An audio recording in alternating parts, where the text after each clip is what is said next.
Seth Wickersham is the senior writer at ESPN, whose primary focus is long-form enterprise and investigative work on the National Football League. Are you reading that by any chance? No. This is just how I talk and think. And I also use long-form enterprise in a sentence. He does cover Star Trek. His stories have appeared across ESPN platforms, including the Emmy Award-winning programs E60 and Outside the Lines. I find it very difficult to believe Outside the Lines won an Emmy. That doesn't seem like what they're after. You know, ESPN, they concocted a bunch of fake names. Not for Seth Wickersham. No. And Seth joined us on the Volkswagen Dealers Expert Hotline. Mr. Wickersham, we appreciate your joining us, sir. Can we do that over? I'm just reading what's in front of me, Seth Wickersham. Just reading what's in front of me, grabbing things from the headlines. All right. Seth is obviously very close. He's been very close to the Patriots. He's been the guy who has been in the forefront of taking you really inside the relationship between Kraft, Belichick, Brady in that mix, all those things. He's got a great article recently about what's going on and what led to this whole thing with Bill Belichick. And if I can just jump right in, Seth, if you don't mind. So much was made about when Mac Jones was taken by the Patriots and the way that Mac Jones was dealt with. First of all, you're in agreement, like the way they handled him with the benchings and everything. That doesn't happen in the National Football League, correct? You cover the league as a whole. Yeah, it was very. Yeah, I mean, I'm with you. It was very odd how, the end of the Colts game. I mean, that I'd never seen anything like that. The entire dynamic in the situation just begged for a lot of questions that were hard to answer. Right. Okay. So the way the reason I bring it up is obviously you talk about in the article the drafting of Mac Jones, Belichick, like Davis Mills, who Caserio ended up taking in the third round. I think that was somebody else. Okay, that wasn't my reporting. Okay, but I'm sorry. You didn't mention. Okay, so right. Well, that's someone else's reporting. But do you think that keeping Jones in these games was sort of an FU to Kraft? Well, yeah. So that was a confidant of Belichick's, making an observation. Like, I don't know if Bill himself, in the middle of a game, would do something like that out of spite. I'm just saying that the people who kind of were aware of the dynamic. I mean, remember, it was very odd how, Belichick the entire, summer and into the season, like almost went out of his way to not compliment Mac Jones. Keeping him in the game like that, knowing obviously that ownership really wanted to see if, Mac could rekindle his magic from 2021 when he was a really good player under Josh McDaniels, kind of hoping that Bill O'Brien being there, some new personnel being there, rather than this patchwork Matt Patricia, Joe Judge thing that Belichick had put together and partially wanted to continue. Whether he could reclaim that. And it was just obvious as the season was going on that, Mac was broken. I mean, it was tough to watch. Do you think Belichick had an agenda with the way that he handled Mac Jones? Do you buy, and I apologize to get someone else's reporting mixed up in it, but it does go along with what's in your article, though. Do you believe that do you believe this season Bill Belichick was kind of sticking it to Kraft? Because we've had this conversation with other people. On one hand, Belichick obviously wants this record. If you agree with that, just real quick, do you agree that Bill Belichick desperately wants this wins record? I definitely agree with that. Okay. So on one hand, we're hearing Bill Belichick really wants this win record, but on the other hand, there's reports coming out from people that you've talked to and other people that have talked to that Belichick was kind of doing this FU to Kraft with the whole Mac Jones thing. Where do you land on that? Well, I don't think Bill was trying to lose games. I don't. And again, there's people who were, in conversations with Bill, close to him, that believed that. I don't think that Bill was trying to lose games to make a point. Now, why Mac was left in certain games when it was obvious that he was not going to be the answer that day. I don't know, but it was a strange dynamic all year. I mean, that's not breaking news. It was just obvious. And I think that, it speaks really well of Josh McDaniels' ability to coordinate an offense. The fact that, it looked like Mac might be the best quarterback out of that draft after his first season. So Seth, after reading your article, I had the sense before, and I started to get the sense even more that while it was obvious Robert Kraft wanted this to end amicably, and you write about the hug at the end of the press conference, which is a great passage. You talk about an amazing performance because the two hadn't made eye contact in a year. But I still sensed a division between how Robert wanted this to go down and how he wanted it to look, and how Jonathan feels about the situation. So going forward, is that something that you picked up on also, and how real is that division now as the team moves on and both Robert and Jonathan are still at the head of it?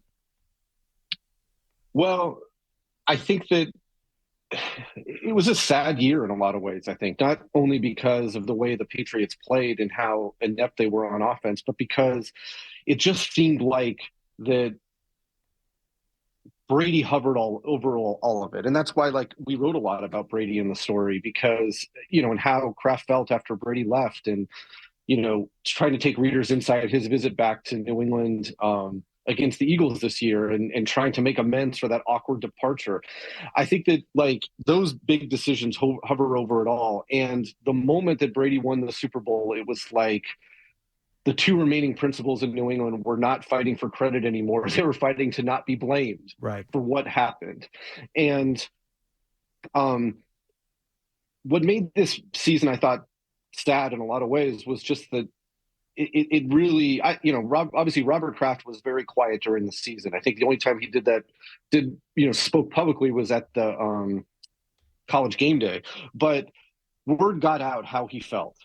And then the next thing you know, we're getting reports about Belichick's contract. It was like the two sides were leaking against each other without realizing that it didn't make either of them look good.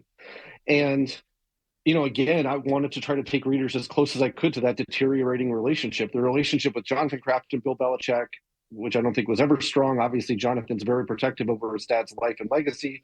I think that played a big role in the building this year. I think Bill felt like the culture that he had established and, took a lot of pride in, had been slowly eroded by ownership and, by the people in the building that were aligned and most loyal to ownership. How did the structuring of the Mayo contract, and I guess basically guaranteeing Mayo this job, and they did guarantee it to him, they gave it to him. How did that affect things, in your opinion, this last season?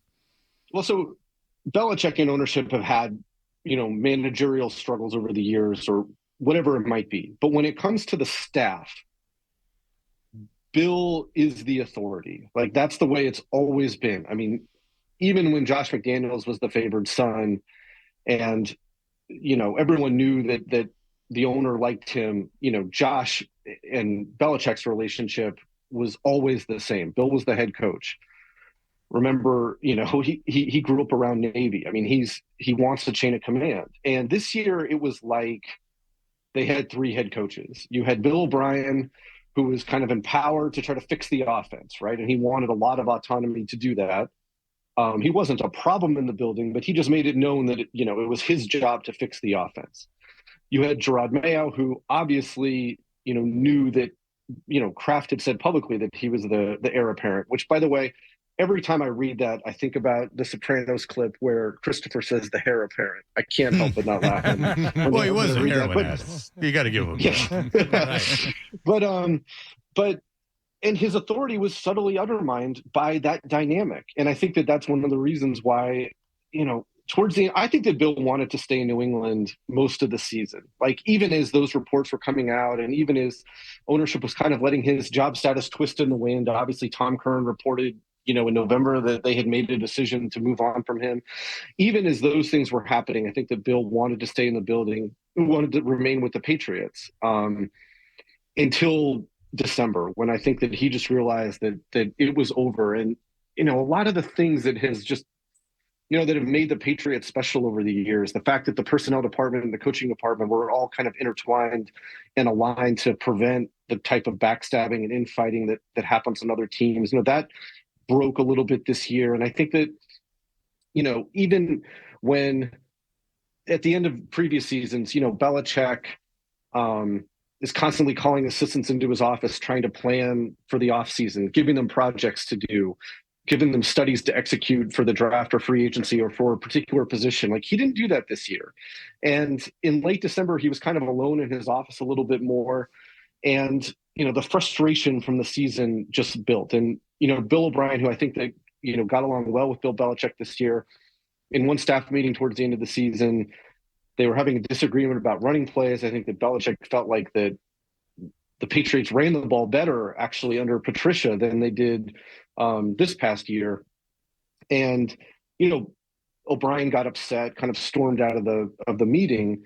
And, that's the type of thing that, I don't think happened. Obviously, tension gets high in football offices, and that's fine. But it was kind of just another example of the fact that this thing was in its final days. And, rather than sort it out with O'Brien or anything like that, it was the type of thing that everybody just kind of let it go, knowing that it was going to be over soon.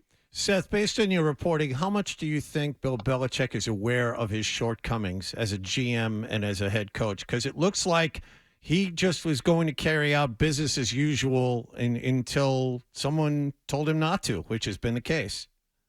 Yeah, and I mean, I think that, I think he's very aware of it. He's a very smart guy. And B, I think that, I think there was a sense among ownership, maybe the game had passed him by. And, we'll see, going forward. I mean, the interesting thing, of course, is that, like, remember Brady came out and he said later that when he became a free agent, he thought that he'd have like 20, 23 teams, fighting for him, right? I mean, he knew that some teams had their quarterbacks, but like, he was going to enter and have like quite a volume of teams to choose from. We're kind of seeing the same thing with Belichick. Like, Carolina has made clear they're not interested. Washington has made clear they're not interested. I don't see him going to the West Coast, going to Vegas, or going to the Chargers. Seattle, obviously, no.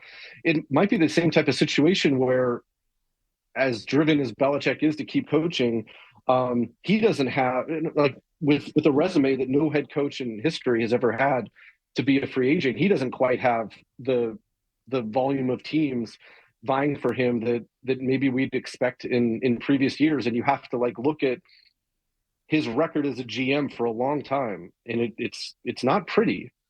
And he's always been great in free agency. Like, I always think he's been, like, hit or miss, kind of around average as a GM relative to other guys. But he's always been really good, especially in the first part of the dynasty, but just brilliant in free agency.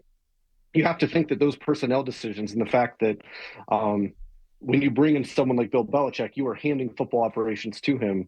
You have to think that has to factor into it somehow. Well, you would think that the team have to be just a coach away, right? You would have to think, if you're hiring him, A, based on his age, and B, based on his track record, accumulating talent. And his drafts were great. I mean, if you think of the Wilforks he had really good drafts, and he had really good free agency, and then that all fell apart over the last few years. But you would think that the team would have to be ready-made. That's why the interview in Atlanta and the reason that Atlanta kept getting mentioned, in the reports that came out when they announced that he was no longer the coach here, it seemed like an odd fit. Like, sure, he'll get the wins record there, but that doesn't, in your opinion, is that a team that's just like a coach away from winning? And it's such and it's such an uniconic place for an icon, Right. Yeah. But when Brady went to Tampa, what did they finish, like 500 or something right before he got there? I think that they were around that mark. They were the type of team that had a lot of talent that needed someone who could elevate the entire building with, their presence and work ethic and knowledge alone. And, that to me is an ideal place for someone like Belichick. And, it's kind of a weird situation. Obviously, like Atlanta's interested. You don't really know what's going on with Dallas. You don't know if Philly's going to jump in there. And then if you're Philly or Dallas, how are you going to feel if you end up sticking with your coach and one of the other, and the other one ends up firing theirs and bringing in Bill, and you have to play against them twice a year? It's a very odd situation, but only for a couple of years. Yeah, only for a couple of years, Seth, and that is another Brady correlation here. And it speaks to a team that's kind of ready-made. You're not looking at your coach for the next 10, 15 years like you weren't looking at Brady as your quarterback. It's like we need him for a couple of years. You have an old owner like Jerry Jones who's in his 80s. We have Seth who's very well connected. Do you think there's a chance the Cowboys or the Eagles would be interested in Belichick? Yeah. Now, whether they make the move, that's a separate question. But I do. I mean, I think Jeffrey Lurie, the owner of the Eagles, has great affinity for Belichick and respect for what he's accomplished. I think that Jerry Jones is a little different. I think that I don't think he values coaches quite as highly as some owners do. But I do think that they could get along well. Like he did have Parcells. Jones did have Parcells, and there's some similarities there between Parcells and Belichick. You think Belichick would be interested in the Cowboys job, even though Jones is the owner? I think so, because that's a talented team. It's a talented roster that needs to become a team. And that is Belichick's, specialty. And, they have a talented quarterback. You wonder whether like Josh McDaniels might go down there with him, getting the band back together. I think that like that to me really, I know that everyone's out for Nick Sirianni. I mean, it's a ruthless game, but I mean, the guy was ahead at last year's Super Bowl and won 11 games this year. It's hard to move on from somebody like that, I think. Maybe I'll be proven wrong, but I think we know what Mike McCarthy is at this point. I mean, the guy's a good coach. He cannot get that team over the hump when it matters most. That's exactly what Bill Belichick does. And I think it would be a fantastic fit. I mean, my God, can you imagine the ratings for Cowboys games if that happened? Mm-hmm. I mean, you're right. It also gives Bill a chance to stick it to Kraft a little bit. Absolutely. And if Bill goes to Atlanta, can you imagine the gradings for Atlanta games? They won't change. They won't change. Nobody will watch. I've lived there for 8 years. They're still going to like Georgia more. I just going to tell you, they're going to like the University of Georgia more. All right, Seth Wickersham, excellent stuff as always. He's a big authority on what's going on over there and around the NFL and in sports in general. Read him at ESPN. Watch him on ESPN. Seth, thank you so much for the time, sir. My pleasure. Thank you, guys. Thanks, we appreciate it.